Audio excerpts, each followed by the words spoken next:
வணக்கம். நான் ராஜகோபால் பேசுகிறேன். ஓம் ஸ்ரீ குருப்யோ நமஹ.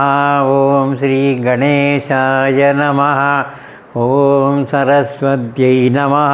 ஓம் ஹயக்ரீவாய நமஹ. ஓம் மம குலதேவதாப்யோ நமஹ. ஸ்ருதிஸ்மிருதிபுராணானாம் ஆலயம் கருணாலயம் நமாமி பகவத்பாதம் சங்கரம் லோகசங்கரம். ஆஞ்சநேயஸ்வாமினே நமஹ. நாளையிலிருந்து மகாலய பட்சம் ஆரம்பம். அதாவது செப்டம்பர் 8ஆம் தேதியிலேருந்து ஆரம்பித்து 22ஆம் தேதி வரைக்கும் மகாலய பட்சம் நடக்கிறது. மகாலய அமாவாசை 21ஆம் தேதி வந்துடும். ஆனால் மகாலய பட்சங்கிறது சாதாரணமாக 16 நாள். ஆனால் இந்த வருஷம் அது 8ஆம் தேதியிலேருந்து 22ஆம் தேதியாக இருக்கிறதுனால 15 நாள் தான் இந்த வருஷம் மகாலய பட்சம். அது ஒரு பஞ்சாங்கத்தில் ஒரு மாதிரி போட்டிருக்காங்க. சில பேர் 21ஓடே முடிச்சுட்டாங்க. 22 ஒரு சில பஞ்சாங்கம் சொல்லலை. ஆனால் ஒரு சில பஞ்சாங்கம் சொல்லியிருக்கிறதுனால நம்ம அதை எடுத்துக்கலாம். 22ஆம் தேதி வரைக்கும் மகாலய பட்சம் இருக்குது. இந்த மகாலய பட்சத்தில் தினம் தர்ப்பணம் பண்ணணும். அப்பா இல்லாதவா மட்டும் தினம் தர்ப்பணம் பண்ணணும். ஒரு வருஷத்தில் அப்பா இல்லாதவா 96 தர்ப்பணம் பண்ணணும். ஷன்னவதின்னு அதுக்கு பேர். பஞ்சாங்கத்தில் கொடுத்துருப்பான், என்ன நீங்கள் பண்ணணும் அப்படி தான் பஞ்சாங்கத்தில் இருக்குது. அதில் 16 இது மகாலய பட்சத்தில் வந்துடும். ஆனால் இந்த வருஷம் 15 தான் வருது. சரி, 15 நாளும் பண்ணினா ரொம்ப உத்தமம். முடியல 15 நாள் முடியல அப்படின்னு சொல்கிறவ ஒரு 3 தான் சொல்கிறேன், அந்த 3 நாளையாச்சும் பண்ணுங்கோ. அதாவது பரணி, மகாபரணி செப்டம்பர் 12ஆம் தேதி வரும். இது மகாபரணி அப்படின்னு பேர். அதுக்கு ஏன் பரணி நட்சத்திரத்தில் பண்ணணும் அப்படின்னு கேட்டீங்கன்னா, அதோட தேவதையே யமன். அபபாப்மானம் பரணீர்பரந்து தத் யமோ ராஜா பகவான் விசஷ்டாம் அப்படின்னு நட்சத்திர சூக்தத்தில் வரும். அவர் பகவான். அவர் யமோ ராஜா வேறு. அவர் லோகஸ்ய ராஜான்னு பின்னாடி வேறு வரும். அவ்வளவு வசத்தியான ஒரு மனுஷன் அவர். அதனால் அன்னைக்கு இறந்தவாளுக்கு தர்ப்பணம் பண்ணணும், அப்பா இல்லாதவா. அடுத்தது கால பைரவ அஷ்டமி அப்படின்னு ஒன்று வரும். அஷ்டமி, மகாஷ்டமி அப்படின்னு சொல்லுவா. அதை ஏன் கால பைரவ அஷ்டமிக்கு பண்ணணும் அப்படின்னு கேட்டேன்னா, அவர் காலத்தை கணிக்கக்கூடிய ஒரு கடவுள் சிவன். அது சிவனுக்கு 64 ரூபங்கள் உண்டு. அதில் ஒரு ரூபம் கால பைரவர். அந்த அஷ்டமி அன்னைக்கு ஒருத்தர் இறந்தாலோ ஒருத்தருக்கு திதி கொடுக்கறதோ ரொம்ப ரொம்ப புண்ணியமான ஒரு காரியம் அது. அப்புறம் மகாலய அமாவாசை.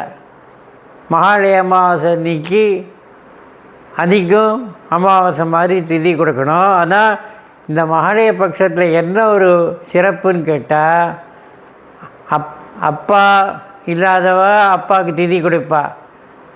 அதை தவிர தாத்தா பாட்டி, அம்மா வழி தாத்தா, கொள்ளு தாத்தா, அந்த மாதிரிலாம் 3 வர்க்கத்துக்கு கொடுக்கணும்.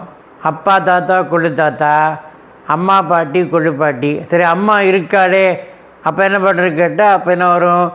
பாட்டி கொள்ளு பாட்டி, கொள்ளு பாட்டியோட மாமியாருக்கு வரும். அப்போ அதே மாதிரி தான் இந்த மகாலய பட்சத்தில் இந்த திதி கட்டாயம் எல்லோரும் கொடுக்கணும். அதை தவிர நமக்கு வேண்டியப்பட்டவாளுக்கு கர்மா பண்ண ஆள் இல்லை.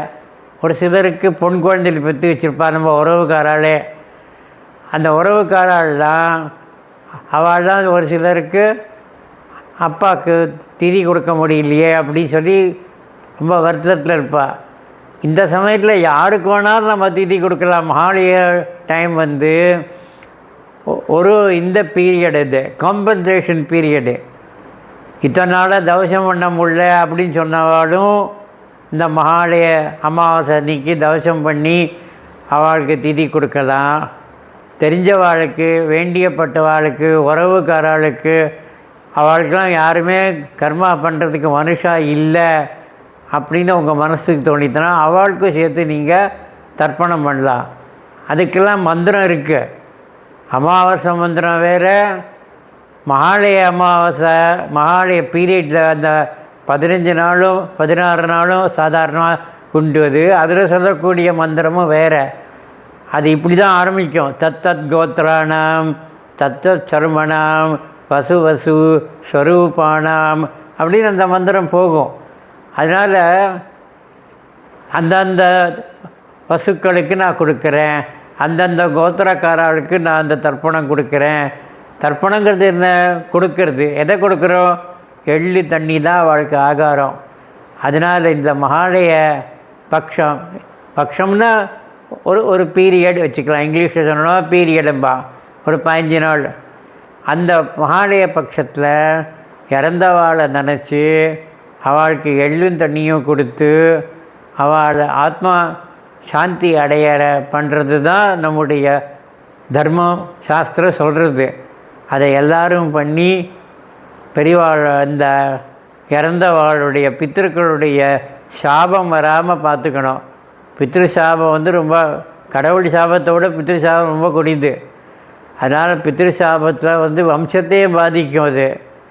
அதனால் வந்து பித்ரு சாபம் வராமல் பார்த்துண்டு அவளுக்கு வேண்டிய எள்ளு தண்ணியெலாம் கொடுத்து மகாலய ஸ்ராத்தம் கூட பண்ணுவாள். 5 பிராமணாவை கூப்பிட்டு அவள் அப்பா தாத்தா கொடு தாத்தா அவள் மாதிரி அவளை வரித்து அவளுக்கு வேண்டி அதெல்லாம் வேஷ்டி, ஒரு சில தருவா, வேஷ்டி கூட தருவா, வேஷ்டி அங்கவஸ்திரம்லாம் கொடுத்து அந்த மாதிரி பிராமணாவில் வரித்து பண்ணுறது உண்டு. பிராமணாவில் வரிக்காமல் சாதாரணமாக பண்ணுறது உண்டு.